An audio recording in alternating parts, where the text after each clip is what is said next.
7 reasons why I love RDI, why I fell in love with RDI.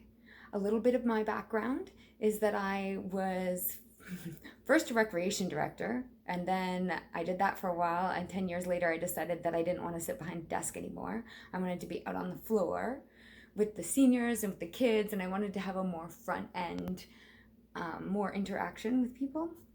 So then I went back to school and became a rehabilitation assistant, which qualified me to be an occupational therapy, physiotherapy, and speech language pathology assistant, which was super exciting. And for a while I worked for a therapy center here, and I just found I didn't quite align with some of the stuff that was going on.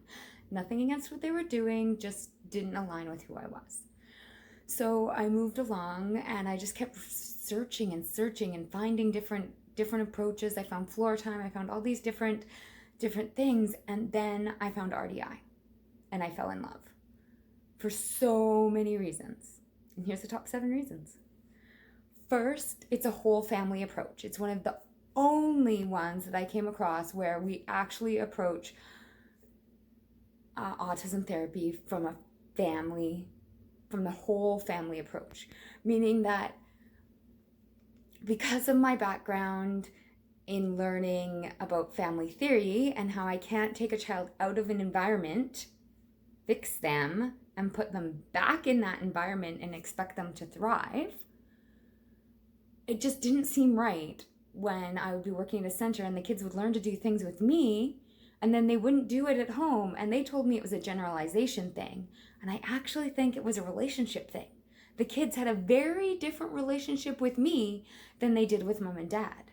Mom and dad have very different expectations of them than I did of them. And there wasn't always that transfer of information in the way I would have liked to see it done. So I found RDI and I was like, wow, I'm coaching parents to support their children. Not only is there not a revolving door of therapists in their house and throughout the kid's lifetime where these people come and they're like, become your best friend, you have so much fun with them, and then you turn 6 or something and they disappear. And you're like, oh, where'd that person go? That's not usually how life works. Maybe if you move, but so I like this whole family approach. The second thing I love about RDI is that it builds cohesion in the family. It builds communication and understanding, and they're just a stronger family unit as a whole.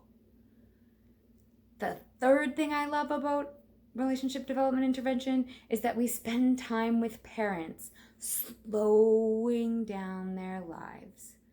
So then they have taking everything out that's not absolutely necessary. We get back to the very basics. And there's this freedom, and it's not as stressful. And when parents aren't as stressed, then kids aren't as stressed. And when kids aren't as stressed, they learn better. So it seems like a natural progression to me. I love finding that place of like, oh, this is something I can handle. My day isn't just running me, I'm actually running my day. The fourth reason I love it is that actually it's based on the natural guiding relationship that happens between a parent and a child. That has happened for thousands of years in hundreds of cultures. So why would we come up with a different approach that doesn't model what naturally happens? Like, this has worked for thousands of years. Why are we reinventing the wheel? And you know what else it means? It means parents intuitively know what to do.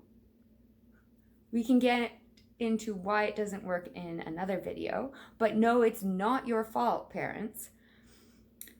The next piece, the fifth reason I love RDI is because it builds dynamic intelligence and not static skills.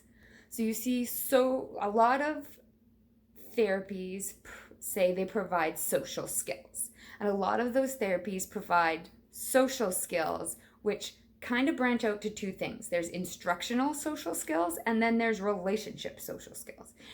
And instructional relationship skills are like, can I stand in line? Can I take instruction? Can I follow instructions, like read instructions and follow them? Static thinking is 1 + 1 = 2. And the relationship side is like, can I make and maintain a friendship? Can I fall in love? Can I develop empathy for loved ones in my family, like true empathy?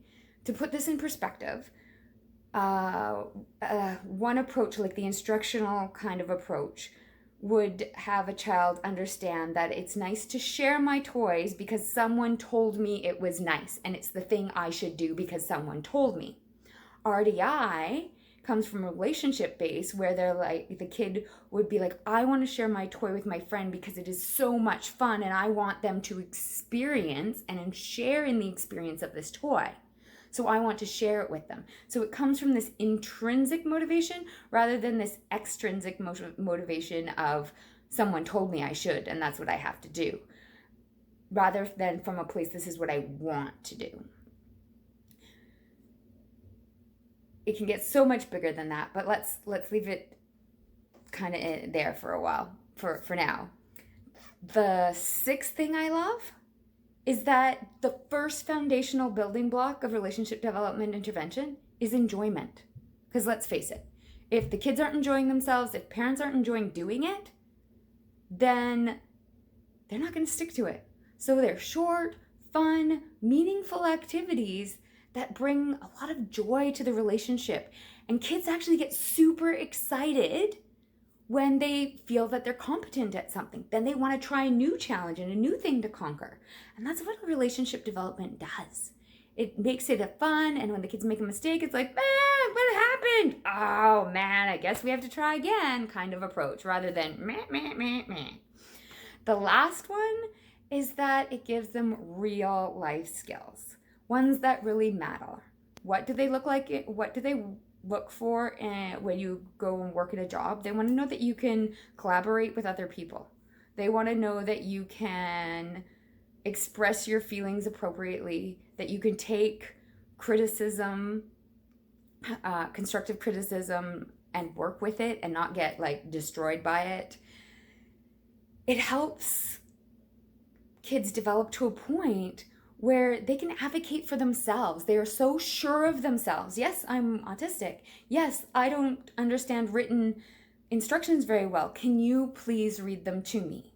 Or I didn't understand that. They learn to advocate for themselves because they have such a strong sense of themselves that they have no problem asking for help when they need it.